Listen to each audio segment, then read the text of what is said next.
Assalamualaikum warahmatullahi wabarakatuh.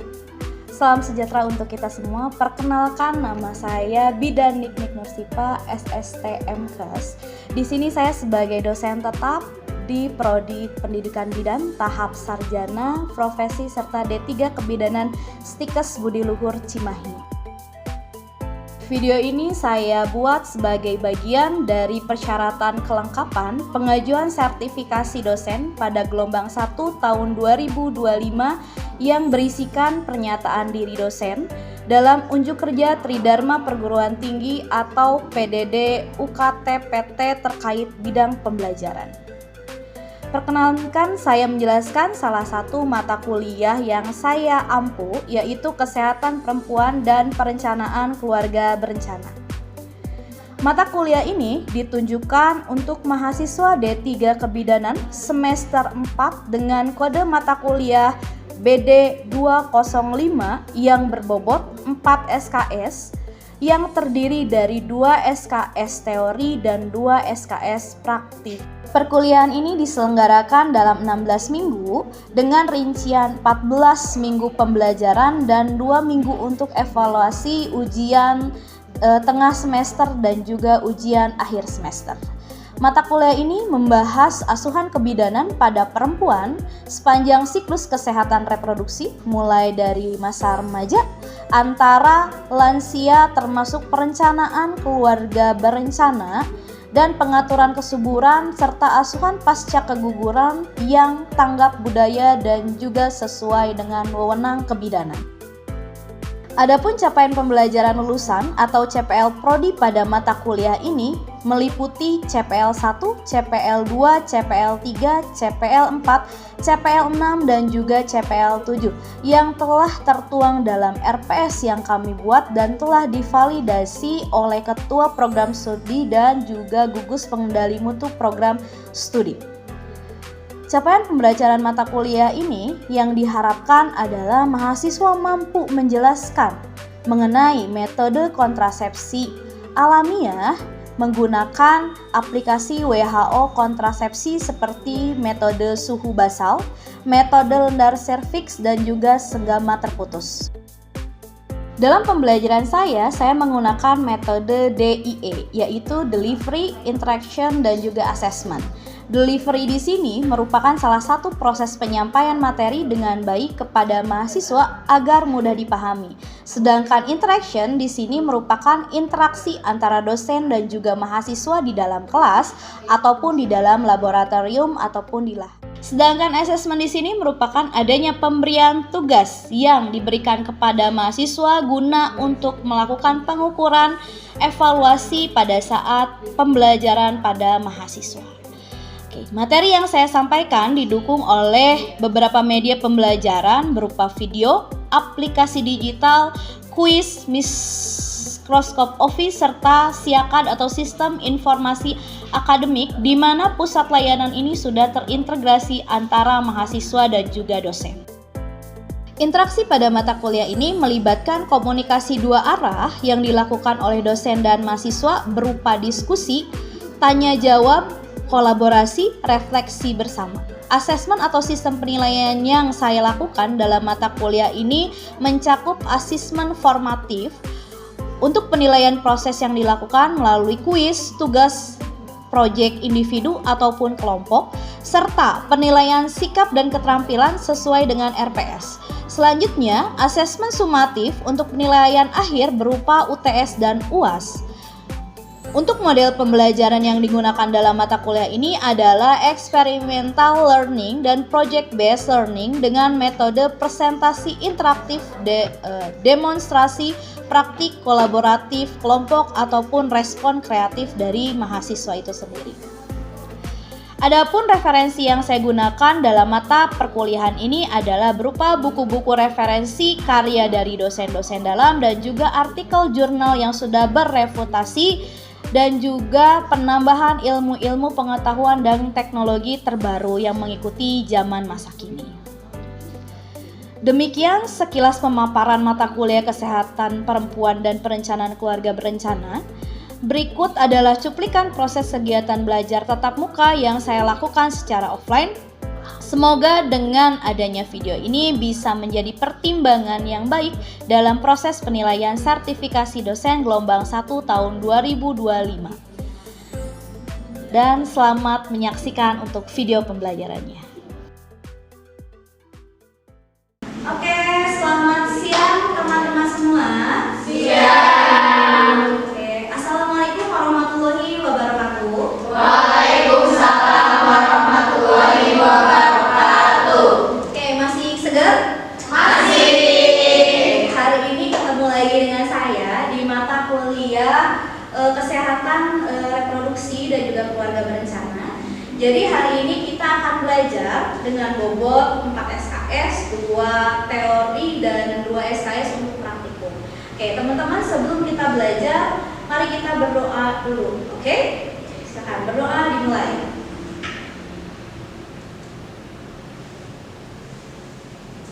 Oke, berdoa selesai. Oke, untuk hari ini semuanya sudah hadir? Sudah hadir, saya absen dulu ya, saya cek dulu di siaga. Jadi nanti teman-teman bisa masuk ke siapa, lalu nanti absensi di sana ya. Oke, saya cek dulu. Oke, semuanya sudah hadir, maka kita akan lanjutkan pada materi yang akan kita bahas ya. Kita akan memulai pembelajaran ini dengan 2 SKS. Jadi nanti kita 2 jam ke depan akan membahas tentang metode kontrasepsi sederhana itu apa saja sih, dan bagaimana sih siapa yang bisa dan tidak bisa untuk melakukan kontrasepsi sederhana. Apalagi nanti kita akan kaitkan dengan aplikasi WHO kontrasepsi yang terbaru, ya. Oke, sebelumnya di sini indikator kemampuan yang akan dicapai oleh kalian mahasiswa adalah mampu menjelaskan metode kontrasepsi sederhana dengan menggunakan aplikasi WHO kontrasepsi tentunya. Di sini kita akan membahasnya lebih ke teori metode suhu basal, metode lendir serviks, dan senggama terputus. Jadi kita akan punya 3 materi ini yang nantinya kita akan praktikkan bagaimana caranya memasukkan pada WHO aplikasi mobile, ya. Oke. Selanjutnya, sebelum kita ke pembahasan ini, saya mau tanya dulu nih. Nah, Ibu izin menjawab, saya seperti Safira. Untuk materi sebelumnya itu ada tentang metode KB pantang berkala atau metode kalender, yang dimana metode kontrasepsi alami yang dilakukan dengan menghindari hubungan seksual pada masa subur wanita. Metode ini melibatkan perhitungan siklus menstruasi untuk memprediksi masa subur dan kemudian menghindari hubungan seksual pada periode tersebut. oke, bagus. Ada lagi yang mau menambahkan? Baik, Ibu izin menambahkan untuk materi sebelumnya itu ada MAL atau metode aminorelatasi. Ini juga tentang kontrasepsi alami yang memanfaatkan proses menyusui pada ibu yang baru melahirkan. Jadi hanya dilakukan pada ibu melahirkan saja, karena proses MAL ini juga dengan cara menekan ovulasi melalui hormon prolaktin yang meningkat saat ibu menyusui dengan eksklusif. Oke, udah bagus ya. Tadi sudah ada beberapa mahasiswa yang sudah bisa menjelaskan materi minggu lalu tentang namanya adalah KB kalender dan juga satu lagi MAL ya, biasanya untuk ibu yang sedang menyusui atau setelah melahirkan. Nah, sekarang kita akan melihat metode sederhana lainnya, yaitu tadi ada suhu basal, yang keduanya itu adalah lendir serviks, dan yang ketiganya adalah senggama terputus. Mungkin di sini juga teman-teman sudah ada yang tahu apa sih suhu basal, apa sih metode lendir serviks itu bagaimana, apa sih senggama terputus atau coitus interruptus yang kita tahu di dunia kesehatan, ya. Oke, selanjutnya ini adalah materi yang nanti akan kita bahas. Dan saya harapkan nanti teman-teman sudah bisa menjelaskan apa pengertian, apa manfaat, apa fungsinya, bagaimana dan seperti apa penggunaannya pada diri sendiri dan juga bisa memberikan pada orang lain ya, klien nanti ketika sudah menjadi bidan. Oke, selanjutnya nih ya, tadi yang teman-teman sebutkan betul, kontrasepsi sederhana itu apa sih? Yang pertama adalah tanpa alat medis, betul?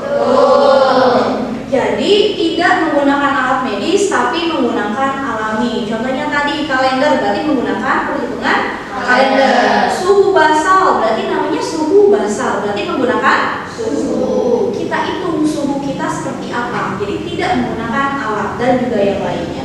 Lalu bebas hormon, ya. Jadi tidak menggunakan hormon seperti suntik KB kan menggunakan hormon, kalau alamiah itu tidak menggunakan hormon sehingga tidak ada efek samping yang akan terjadi pada badan pemakai KB alami, gitu ya. Selanjutnya mudah dipahami. Kalau ketika kita alami kalender mudah dipahami, ya udah hitung aja kapan dia terakhir headnya, kapan dia ovulasinya, kapan kita harus menentukan dia sedang subur dan tidaknya, seperti itu ya. Ini adalah untuk kontrasepsi sederhana. Oke. Pertama, kita akan kembali ke metode suhu basal. Bisa dilihat ya teman-teman, kalau namanya suhu berarti diukurnya menggunakan termometer. Termometernya termometer apa? Basal. Termometer ini bisa di mana digunakannya? Di bagian-bagian yang ada suhunya. Apa aja bagiannya? Iya. Terus? Leher bisa? Terus? Kening, dahi. Biasanya di sini? Di dubur bisa? Terus di mana lagi? Di telinga bisa? Tergantung nanti jenis termometer yang digunakan. Kalau termometer tembak ini bisa dimasukkan telinga?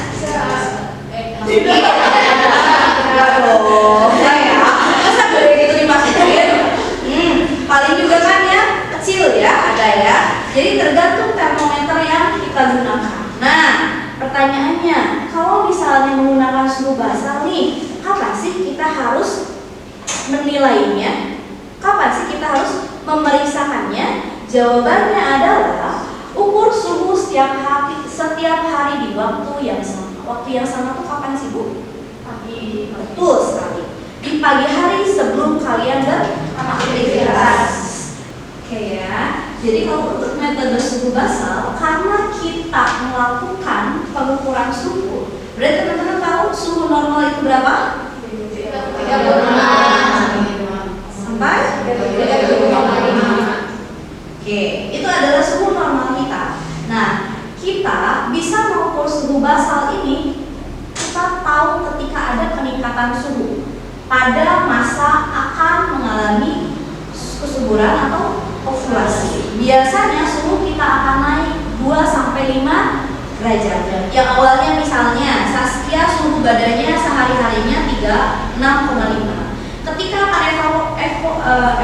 evaluasi, dia akan naik di 2-3 derajat. Sehingga kenaikannya ini yang akan kita pantau. Ketika kita pantau ada kenaikan, berarti kita sudah tahu ibu tidak boleh berhubungan seksual. Karena pada masa subur suhunya akan meningkat. Biasanya suhu ini akan meningkat di 3-4 hari. Jadi awal head biasanya 3-4 hari dia suhunya akan meningkat, paling turun hanya 2 derajat dan itu akan tetap selama masa menstruasi. Nah, setelah masa menstruasi selesai baru dia akan normal lagi ke tadi suhu normalnya yang di 36,5 gitu ya. Nah, ini untuk metode suhu basal. Lalu biasanya metode ini kita harus catat. Jadi pencatatan ini berkala teman-teman ya, bisa dilihat itu ada metode family planning, setiap hari suhunya dihitung. Ketika ada kenaikan maka dipastikan dia sedang dalam proses ovulasi, matang nih, nggak boleh dia berhubungan gitu.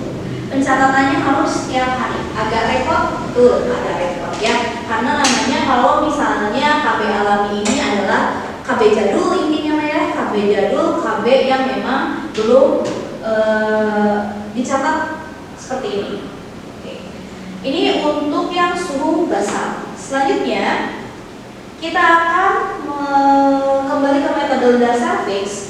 Kalau misalnya yang tadi menggunakan suhu ya, suhu basal berarti menggunakan suhu dan termometer. Kalau metode lendir cervix berarti menggunakan lendir siapa? Punya cervix? Punya. Oke. Berlendir cervixnya? KB ini menggunakan lendir cervix ya. Nah, ini kalau misalnya lendir cervix kita, kalau misalnya misalnya mau ovulasi, dia akan mengental. Teman-teman kalau mau head biasanya suka ada keputihan tidak? Berlendir tidak? Lebih tebal tidak? Nah, biasanya itu adalah penanda akan ovulasi.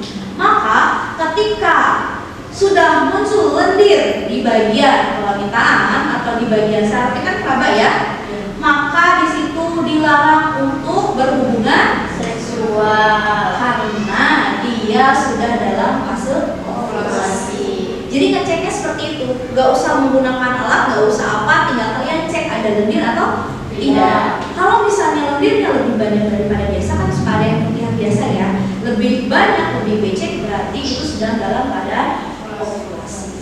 Ya, lalu kesulitannya apa? Di sini membutuhkan latihan. Latihannya kayak ngecek lendir sendiri. Beda nggak sih dengan waktu ovulasi dan juga tidak ovulasi? Itu yang harus dilatih secara akurat. Karena ditakutkannya banyak wanita yang keputihan disangkanya lagi ovulasi padahal itu mah keputihan biasa. Nah, itu ditakutkannya seperti itu untuk metode Langer cervix. Jadi kalian harus sering gitu ya. Oke, nah untuk metode Langer cervix sendiri pengapatannya ini per hari ya. Jadi setiap hari kalian harus mengecek ada tidak lendirnya, jumlah lendirnya banyak tidak, bagaimana konsistensinya. Nah, kalian juga harus tahu sepanjang siklus menstruasi si lendir itu seperti apa. Lumayan ya, pengamatannya agak lebih panjang. Nah, indikator kesuburannya lendir menjadi lebih encer, jernih dan elastis seperti putih telur mentah saat masa subur. Jadi kalau lebih banyak, biasanya sekali gini ya, suka apa sih nempel, biasanya itu lebih subur dan lagi di masa subur. Waktu amannya kapan sih kita menggunakan metode Langer cervix? Digunakan untuk menentukan periode aman untuk berhubungan seksual guna menghindari kehamilan. Jadi tadi kita lihat, kita harus pintar dulu mengenali diri kita itu punya lendirnya kapan saat banyak, kapan saat sedikit. Oke ya. Selanjutnya, di sini ada langkah praktis metode Langer cervix. Satu, yang tadi kita harus amati setiap saat. Jadi kita harus tahu keadaan tubuh kita sendiri. Kapan kita pada proses banyak atau pada proses mau ovulasi itu kapan gitu ya. Lalu di sini untuk langkah praktisnya selalu hindari senggama atau berhubungan ya. Yang lalu ada catatan perubahan, lalu ada peningkatan kesadaran. Jadi ini memang tergantung dari kesadaran diri sendiri. Enggak sih kita sedang dalam masa subur atau enggak sih kita dalam masa tidak subur, seperti itu ya. Oke, selanjutnya yang ketiga adalah senggama terputus. Nah, senggama terputus atau yang biasanya kita sebut koitus interruptus ya, adalah praktik di mana pria menarik penisnya pada saat mau ejakulasi. Jadi intinya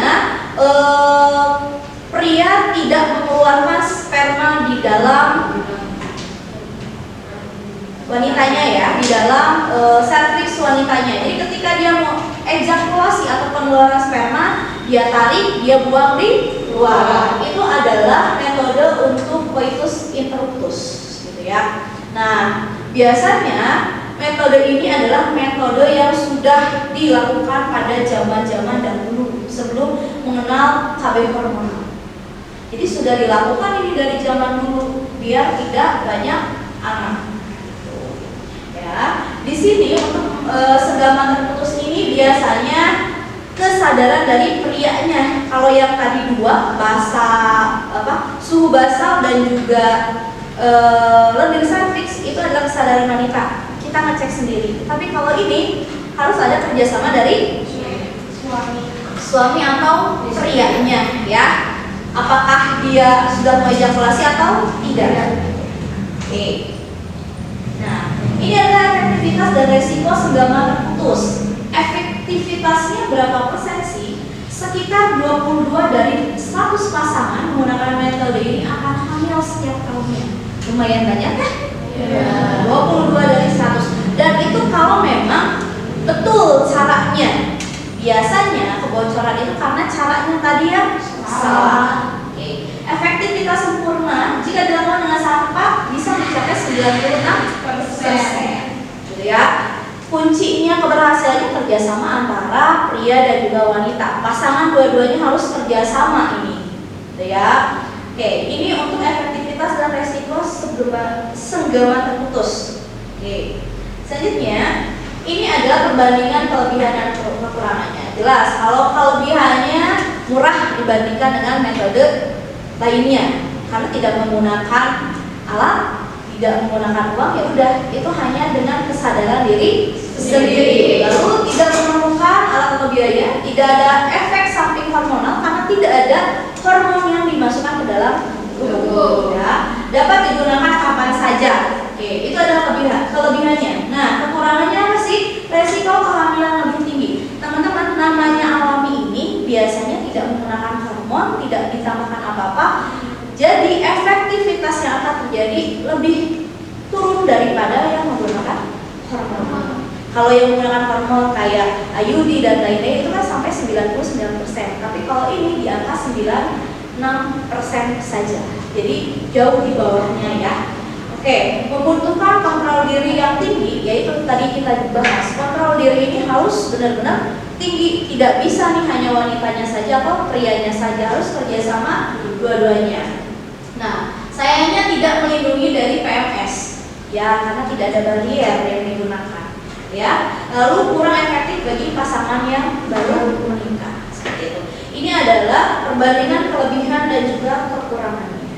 Oke. Dari 3 bahasan ini sebenarnya kita bisa mengenali dan bisa menggunakan aplikasi yang WHO punya, yaitu adalah aplikasi kontrasepsi dari WHO. Ya, cuma di Indonesia ini memang masih jarang digunakan karena basisnya adalah bahasa Inggris. Perangkat aplikasi ini bisa digunakan oleh bidan, oleh masyarakat biasa juga bisa. Yang jelas yang mengerti bahasa Inggris. Itu kekurangan dari aplikasi WHO kontrasepsi ini, ya.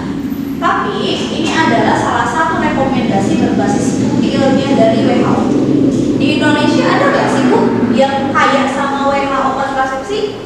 Jawabannya ada. Tahu Clock KB?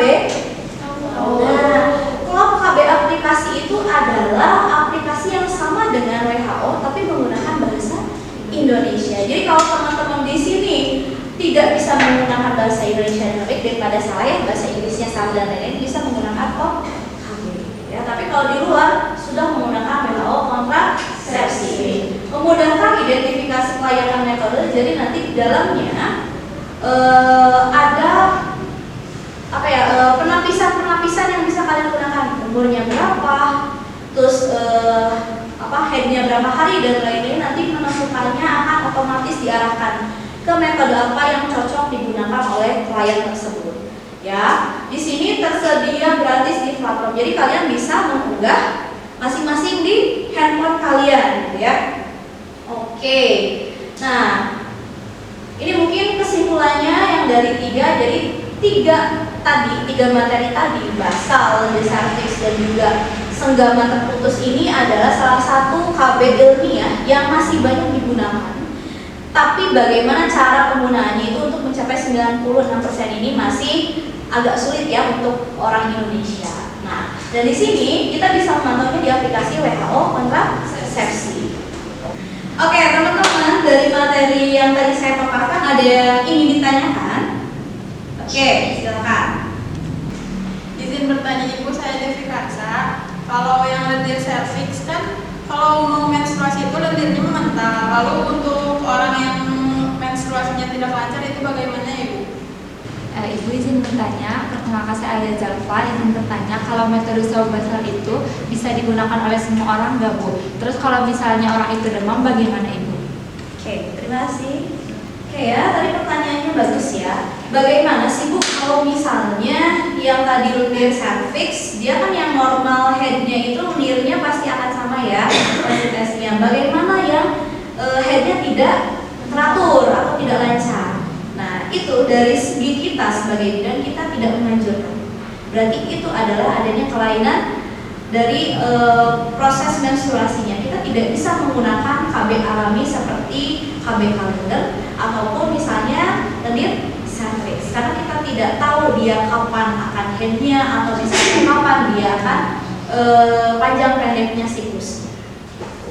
Kecuali kalau misalnya 28 siklusnya 28 hari, dia pasti setiap bulannya selalu ada head. Atau misalnya memang dia sebulannya ada 2 kali head, berarti dia masih bisa memastikan ya. Tapi kita tidak menyarankan karena tingkat kegagalannya akan lebih tinggi pada orang seperti kasus tersebut daripada dengan orang-orang yang normal untuk pengeluaran headnya. Seperti itu ya untuk lendir cervix. Oke, selanjutnya tadi pertanyaan keduanya, kalau suhu basal tadi kan pada orang yang normal, kalau pada orang yang demam gimana Bu membedakannya?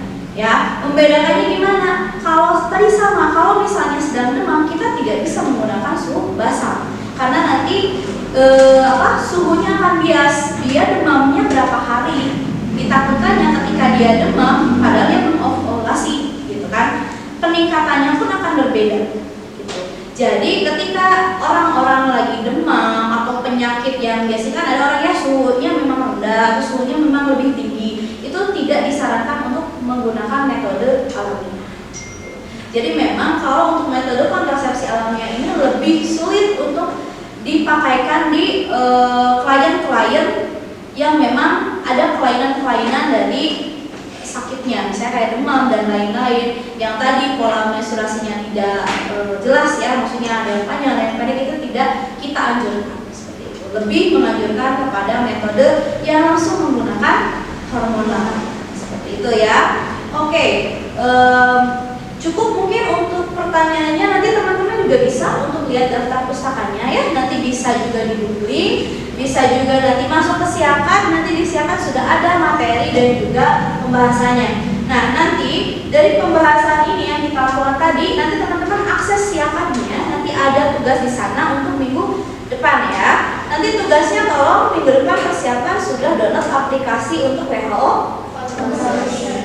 Ya, pertemuan selanjutnya kita akan mencoba memasukkan data-data pasien ke dalam aplikasi tersebut. Itu mungkin dari saya cukup sekian. Terima kasih atas perhatiannya. Semoga ilmu-ilmu yang tadi kita sharekan cukup untuk dimuat ya, untuk diingat dan diaplikasikan ke depannya. Saya tutup. Terima kasih. Wabillahi taufiq wal hidayah. Wassalamualaikum warahmatullahi wabarakatuh. Waalaikumsalam.